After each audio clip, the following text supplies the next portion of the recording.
हम लोग स्वस्थ रहने की कला के विषय में अभी सुन रहे थे राजेश बाबू को।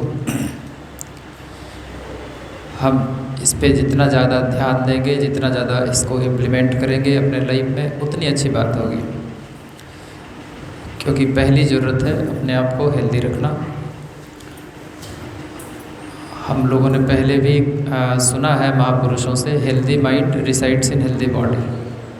स्वस्थ शरीर में ही स्वस्थ मस्तिष्क का वास होता है। और इसका रेसिप्रोकल भी सही है, और वो ज़्यादा ही सही है। जैसे हम लोग बोलते हैं कि healthy mind resides in healthy body, यानी स्वस्थ शरीर में स्वस्थ मस्तिष्क का वास होता है, स्वस्थ मन ठहरता है। उसी प्रकार स्वस्थ मन रहे तो शरीर स्वस्थ होता है। अगर हमारा मन स्वस्थ है तो हमारा शरीर स्वस्थ रहता है। आज का विज्ञान इस बात पर भी ज़्यादा जोर दे रहा है कि ज़्यादातर जो बीमारियां हैं आजकल वो साइकोसोमेटिक हैं, यानी मन पहले बीमार होता है, शरीर बाद में बीमार होता है। तो शरीर और मन दोनों को पैरेलल स्वस्थ में रखने के लिए हम लोगों को अभ्यास करना चाहिए। शरीर को स्वस्थ रखने के लिए हम लोग आसन का अभ्यास करते हैं, खान पान का ध्यान रखते हैं, प्राणायाम करते हैं आदि। और मन को स्वस्थ रखने के लिए हम लोग स्वाध्याय करते हैं, यानी अच्छी पुस्तकों का अध्ययन करते हैं, अपने कोर्स की पुस्तकें, साथ ही साथ कुछ और महापुरुषों की जीवनी, कुछ इंस्पिरेशनल जो टॉक्स है उसको हम लोग सुनते हैं। और सबसे महत्वपूर्ण चीज़ है, हम लोगों को ध्यान को अपने जीवन का एक अनिवार्य हिस्सा बनाना चाहिए। ध्यान से अगर हम अपने आप को जोड़ते हैं तो हमारा मन उत्तरोत्तर स्वस्थ होता चला जाता है। अब कार्यक्रम को आगे बढ़ाते हुए अभिमन्यु जी आपको 5-10 मिनट में कुछ ज्ञानवर्धक बातें बताएंगे।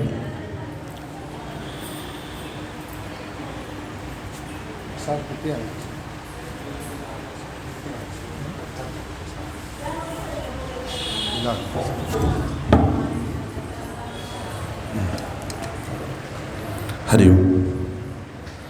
एक बार स्वस्वर गायत्री मंत्र। गायत्री मंत्र वेद मंत्र, विश्व मंत्र, जिस मंत्र से सृष्टि की उत्पत्ति हुई है, उस मंत्र को हम सब मिलकर स्वस्वर गाते हैं।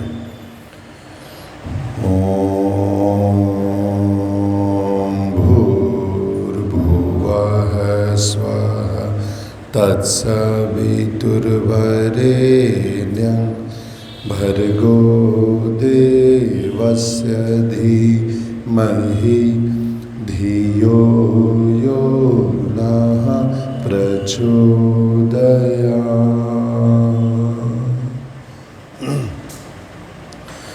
ओम अखण्डमण्डलाकारं व्याप्तं येन चराचरं तत्पदं दर्शितं येन तस्मै श्रीगुरुवे नमः। मातृवत् लालित्री च पितृवत् मार्गदर्शिका, नमोस्तु गुरुसत्ताये श्रद्धा प्रज्ञायुताचया, श्रद्धा प्रज्ञायुताचया। बोलिए भारत माता की, भारत माता की, भारतीय संस्कृति की, भारतीय संस्कृति की, परम पूज्य गुरुदेव की, परम वंदनीय माता जी की जय। हम सभी युवा भाई बहनों की जय। देखिए, हमारे जो युवा भाई बहन हैं उनसे कुछ छोटी छोटी बातें, अपनों से अपनी बातें। पहला चीज़ तो हम लोगों ने अभी सीखा कि स्वस्थ शरीर रहेगा तो उसमें स्वस्थ मन का वास होगा, और स्वस्थ मन रहेगा तो ही उसमें स्वस्थ शरीर का आपका बनेगा। अब मन स्वस्थ नहीं रहेगा तो शरीर तो स्वस्थ बनेगा नहीं, है ना। तो ये भाव होना चाहिए। तो जिसके लिए हम लोग अपने दैनिक जीवन में योग प्राणायाम ध्यान को भी शामिल करें, नित्य क्रिया में योग प्राणायाम ध्यान को भी शामिल करें। हमारे गुरुदेव की बातें हैं, हर बार कहते हैं कि युवावस्था मानव जीवन का वसंत काल है। युवावस्था मानव जीवन का वसंत काल है। यह ऐसा समय है जब विधाता की दी हुई समस्त शक्तियाँ सहस्त्र धाराओं में फूटती हैं। युवावस्था मानव जीवन का वसंत काल है। यह ऐसा समय है जब विधाता की दी हुई समस्त शक्तियाँ सहस्त्र धाराओं में फूटती हैं। तो अभी हम सबके जीवन का बसंत काल चल रहा है। बसंत काल का स्वभाव रहता है, देखिएगा पेड़ पौधा में सब में नया नया पत्ता आ जाएगा, आता है कि नहीं आता है ना। तो हम लोगों के शरीर में भी अभी बहुत सारा हार्मोन्स डेवलप करता है। अब है क्या, वो जो शक्ति हमारे शरीर में आता है, अब उस शक्ति का हम अपने जीवन में सदुपयोग कैसे करें। तो सदुपयोग करने के लिए, शक्ति का प्रयोग करने के लिए कोई न कोई पहला चीज़ तो होना चाहिए जो बताए कि आपके अंदर शक्ति है, और दूसरा शक्ति का सदुपयोग करने के लिए बताए। इसलिए हम सब अपने जीवन में एक गुरु को ढूंढते हैं। गुरु का मतलब जो हमको अंधकार से प्रकाश की ओर लेकर जाए। गुरु का जीवन में रोल होता है कि गुरु क्या करते हैं, जैसे ब्रह्मा जी सृष्टि को रचते हैं, वैसे ही गुरु ब्रह्मा के रूप में ब्रह्मा बन करके हमारे अंदर सद्विचारों का, सद्ज्ञान का, सद्व्यवहार का, सदाचरण का बीजारोपण करते हैं। ब्रह्मा की तरह हम सब के अंदर अच्छे विचारों का बीजारोपण करते हैं। फिर गुरुदेव विष्णु भगवान की तरह हम सबका लालन पालन करते हैं, हम सबका ध्यान रखते हैं, है ना। हम सबका पूरा ध्यान रखते हैं, हम सबके जीवन की नैया को आगे बढ़ाने में सदैव हम सबका सहयोग करते हैं, मार्गदर्शन करते हैं विष्णु जी की तरह। और तीसरे हो गए भगवान महादेव। फिर गुरुदेव देवों के देव महादेव, भगवान महादेव की तरह अगर हम सब कभी जीवन में गलती करते हैं तो डांटते भी हैं, फटकारते भी हैं, पीटते भी हैं। तो गुरुदेव का रोल तीनों है, ब्रह्मा विष्णु महेश का तीनों का रोल। अगर हम सब गुरुदेव से जुड़ जाते हैं तो हम सब में अच्छे गुणों का बीजारोपण भी होगा। हम सब का लालन पालन में, हम सब के मार्गदर्शन में हमेशा गुरुदेव का सहयोग रहेगा। और हम सब अगर जीवन में कभी मार्ग से भटकेंगे तो वहाँ पे गुरुदेव वापस हम सबको सही मार्ग की ओर प्रेरित करेंगे। ये सारा काम हम सबके जीवन में हमारे गुरुदेव करेंगे। तो हम सब गुरुदेव से जुड़े। अब गुरुदेव से जुड़े तो कैसे जुड़ेंगे गुरुदेव से? तो गुरुदेव से जुड़ने के लिए जो नियम है, तो पहला नियम है उपासना, दूसरा नियम है साधना, तीसरा नियम है आराधना, फिर चौथा नियम है अंशदान और समयदान। तो नियम हो गया उपासना, साधना, आराधना, यूएसए उपासना, साधना, आराधना। उपासना का मतलब होता है किसी के पास बैठना। अब आप मान लीजिए कहीं पे अगर आग जल रहा है, जिसको गांव घर में घूड़ा बोलते हैं, अगर आग के समीप हम लोग बैठते हैं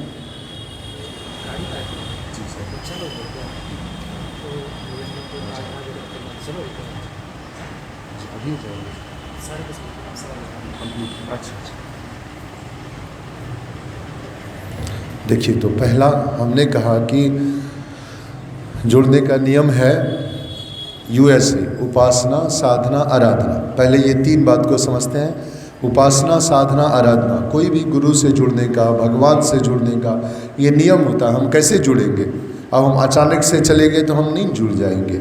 जुड़ेंगे क्या? अगर आप अपने मोबाइल को सीधे जा कर के, ये पॉइंटर है इसके बगल में रख दीजिए, क्या आपका मोबाइल चार्ज हो जाएगा? क्या नहीं चार्ज होगा। कैसे भाई चार्ज होगा?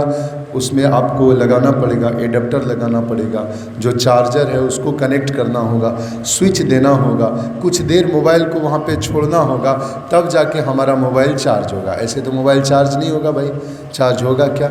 उसी तरह हम सबको अगर गुरुदेव से जुड़ना है, गायत्री माता से जुड़ना है, परमपिता परमेश्वर से जुड़ना है, तो जुड़ने का क्या रूल है? पहला रूल है उपासना। उपासना का उपासना यानी पास बैठना। पास बैठना का मतलब है, अगर हम आग के समीप बैठते हैं, आप बताइए शरीर गर्म होता है कि नहीं होता है? होता है ना। आप ठंडा में कहीं बर्फ़ के आसपास जाके बैठ जाइए, बर्फ के पास बैठिए, क्या होगा? शरीर ठंडा हो जाएगा। होता है कि नहीं होता है? होता है। आप कोई अच्छा आदमी के पास बैठिए, देखिए धीरे धीरे आपका गुण वैसा होने लगेगा। आप कोई शराबी के पास बैठिए तो धीरे धीरे शराब पीने का स्वभाव हमारे अंदर आ जाएगा। कहे आएगा भाई? उसके करीब हमने बैठा है ना। एक छोटी सी कहानी थी 1 मिनट की, कि एक मान लीजिए किसान था, वो जा रहा था, उस पसनी से काम करता था, है ना। तो पसनी से काम करता था, कुछ कुछ मान लीजिए जंगल सब साफ करता था। तो वो जा रहा था तो उसके झोला से पसनी गिर गया एक जगह। अब पसनी जहाँ गिरा, संजोग से वो क्या था, गुलाब का बहुत बड़ा पेड़ था। गुलाब का पेड़ बड़ा भी हो जाता है, बहुत बड़ा पेड़ था, वहीं पे पसनी गिर गया। खुरपी जिसको बोलते हैं, गिर गया पसनी खुरपी। अब गिर गया, अब उसके बाद वो चला गया अपना घर, वो किसान। उसको पता नहीं चला कि वो खुरपी कहाँ गिरा, नहीं पता चला। तो क्या हुआ भाई, खुरपी वहीं पे रह गया। लगभग 6 महीना बीत गया, खुरपी वहीं पे रह गया। अब खुरपी जब गुलाब के पेड़ के पास था गिरा हुआ, तो सोचिए ऊपर से जब गुलाब का पेड़ फूल रहता है, तो फूल जब कुछ दिन हो जाता है तो फूल ऊपर से गिरता है। फूल गिरा उस पेड़ पर, खुरपी के ऊपर, फिर फूल गिरा, कई फूल उस खुरपी के ऊपर सड़ गया होगा गिर करके, हुआ होगा ऐसा। अंदर में वो ढक गया खुरपी। वो बहुत ढूंढा, उसको खुरपी नहीं मिला। अब बेचारा परेशान। संजोग ऐसा हुआ कि लगभग 6 महीने के बाद वो साफ सफाई कर रहा था। जैसे उन्होंने गुलाब के पौधा के पास साफ सफाई किया तो देखता है खुरपी यहाँ है। उस खुरपी मिल गया उसको। खुरपी लेकर वो घर गया, घर में खुरपी को रखा। अब जब वो खुरपी को रखता है तो उसके घर का आदमी बड़ा आश्चर्यचकित है। क्यों भाई? खुरपी से सुगंध आए, गम गम गम गम सुगंध आए, बहुत गम के खुरपी। आदमी सोचे बड़ा आश्चर्य है, खुरपी कभी गमकता है, ये कैसे गमक रहा है भाई?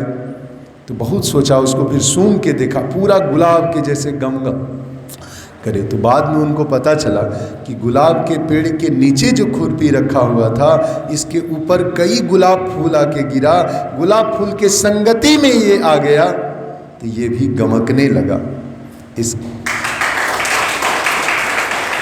इसका मतलब जैसा संगति होगा वैसा गुण होगा कि नहीं होगा, बताइए। वो कोई गंदा जगह में रहता तो वो महकता कि नहीं महकता। तो इसलिए पहला नियम है उपासना। उपासना का मतलब पास बैठना। तो हम जिनके पास बैठेंगे, जिनके करीब बैठेंगे, उनका कुछ गुण तो जरूर आएगा ना। मान लेते सारा गुण नहीं आए, हम नहीं सक्षम है सारा गुण रिसीव करने में, कुछ गुण तो जरूर आएगा, है कि नहीं? तो पास बैठना। किसके पास बैठना? आप मान लीजिए आपके घर में गुरुदेव का फोटो अगर है ना, देवस्थापना का फोटो, आप उनके पास बैठिए। गायत्री माता का पास बैठिए। आप जिस देवी देवता को मानते हैं उनके पास बैठिए। आप जिनको मानते हैं, हनुमान जी को मानते हैं, उनके पास बैठिए। आप जिस देवी देवता को मानते हैं उनके पास बैठिए। माता पिता को आप प्रेम करते हैं, उन्हीं के पास बैठिए। माता पिता का अनुभव, उनका ज्ञान धीरे धीरे हमारे अंदर आने लगेगा। ठीक है। तो पहला कॉन्सेप्ट क्या है? उपासना। क्या है भाई? उपासना। कहाँ बैठना है? अच्छे लोगों के संगति में, अच्छे लोगों के संगति में। समझ गए बात को? तो अच्छा गुण हमारे अंदर आएगा। अब देखिए, आप दोस्ती कर लीजिए सिगरेट पीने वाले किसी लड़का से, आप बोलिए हम नहीं पिएंगे, नहीं पिएंगे, नहीं पिएंगे। 1-2 महीना आप साथ चलिए ना, आपके साथ वो पिएगा, आपको वो आदत लगा देगा। भाई ऐसा कर, तुमको पीना नहीं है, सिर्फ एक बार आपको तुमको शॉट लेना है।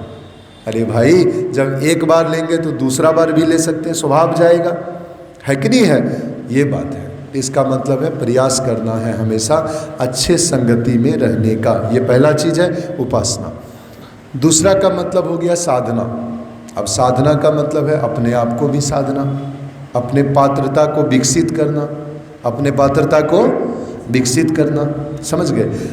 अब मान लीजिए जब तक हम पात्रता को विकसित नहीं करेंगे तब तक हम कोई चीज़ को जीवन में रिसीव नहीं कर पाएंगे। अब कोई बच्चा अगर मान लीजिए 5 क्लास में है, उसको आप पढ़ाइए 10th क्लास का सारा चीज़, तो तुरंत वो रिसीव नहीं कर पाएगा जितना 10th क्लास का बच्चा रिसीव करेगा। क्यों भाई? उसकी पात्रता अभी विकसित उस लेवल की नहीं हुई ठीक है, ये बात है। तो पहले अपनी पात्रता को विकसित करना, जैसे जैसे हमारी पात्रता विकसित होगी वैसे वैसे हमको लाभ मिलेगा। एक छोटी सी कहानी है, बस 2 मिनट की है, कि गौतम बुद्ध जी के पास एक सेठ महाराज जाते हैं। सेठ जी कहते हैं भाई आप हमको बहुत सारा ज्ञान दीजिए, बहुत सारा ज्ञान आप हमको दीजिए पहले। बोले ठीक है दे देंगे, लेकिन उसके लिए आपको कुछ देना पड़ेगा। बोले ठीक है, हम तो सेठ हैं, कुछ दे देंगे, मांगिए आपको क्या मांगना है। बोले हम आपके घर आएंगे, आपको देना है खुआ, मलपुआ, खीर, मलाई, ये सब आपको देना है हमको खाने के लिए, ये दे दीजिएगा तो हम आपको ज्ञान दे देंगे। सेठ तो बोला है हम तो बहुत धनवान हैं, देना तो मेरे लिए बड़ी आसान काम, आराम से दे देंगे भाई, है कि नहीं है। तो अब सेठ जी खुश, खिवा, मलपुआ, मलाई देना ही कोई बड़ी बात है, अहंकार में चूर थे भाई, धनवान थे। अब वो गौतम बुद्ध जी बोले ठीक है सुबह में हम आपके पास आएंगे, पहले हमको अच्छा से ये सब चीज़ दे दीजिएगा तब आपको हम ज्ञान देंगे। गौतम बुद्ध जी उसके पास पहुंचते हैं, सुबह में कमंडल लेके जब वो पहुंचते हैं तो क्या हुआ भाई, उसके कमंडल में बहुत सारा कचरा पहले से जमा था, बहुत सारा कचरा पहले से जमा था। कमंडल के नीचे गंदा था, कचरा था, धूल था, गोबर था, कीचड़ था, गंदा था, आधा कमंडल गंदा था। तो सेठ जी बोले कहाँ लीजिएगा खुआ मलपुआ, बोलिए उसके बाद खाइए। तो बाबा के पास तो कमंडल रहता है, तो कमंडल को आगे बढ़ाए, बोले इसी में आप दे दीजिए हमको। सेठ जी जैसे देने के लिए आगे बढ़ते हैं तो उसके अंदर कचरा भरा हुआ है, उसके अंदर कचरा भरा, माने उसका पात्र जो है वो गंदा है। उन्होंने कहा पहले ये जो आपका पात्र है पहले इसको बढ़िया से साफ करिए चकाचक, तब ही हम इसमें आपको खाने पीने की वस्तु दे सकते हैं। यानी खाने पीने की सामान्य वस्तु को देने के लिए भी पात्र साफ होना चाहिए।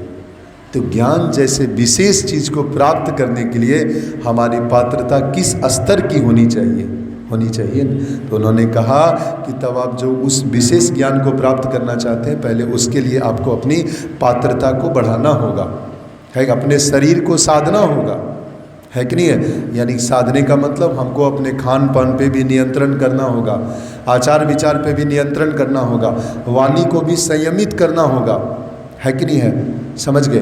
तब जाके हमारी पात्रता विकसित होगी। ये है हमारा साधना, अपने आप को भी साधना, है कि नहीं है। अब हम कोई भी बात बोलते हैं तो वाणी में मिठास होना चाहिए, भाव होना चाहिए, प्रेम होना चाहिए, है कि नहीं है। गुरुदेव बोलते हैं कि शालीनता बिना मोल मिलती है, पर उससे जीवन में सब कुछ खरीदा जा सकता है, सब कुछ खरीदा जा सकता है।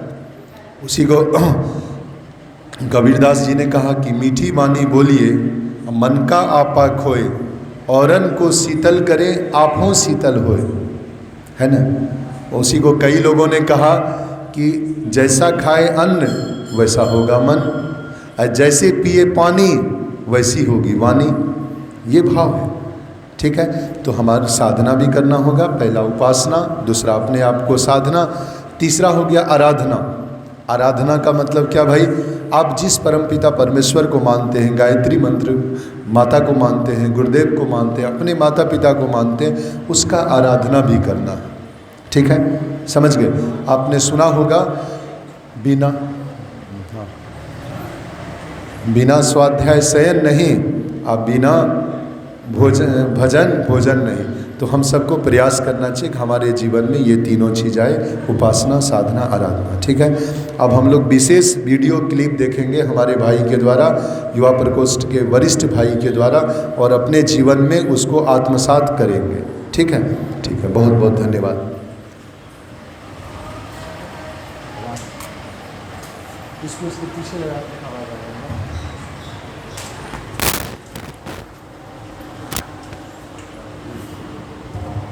की पूजा करें तो मीरा को कौन मिले?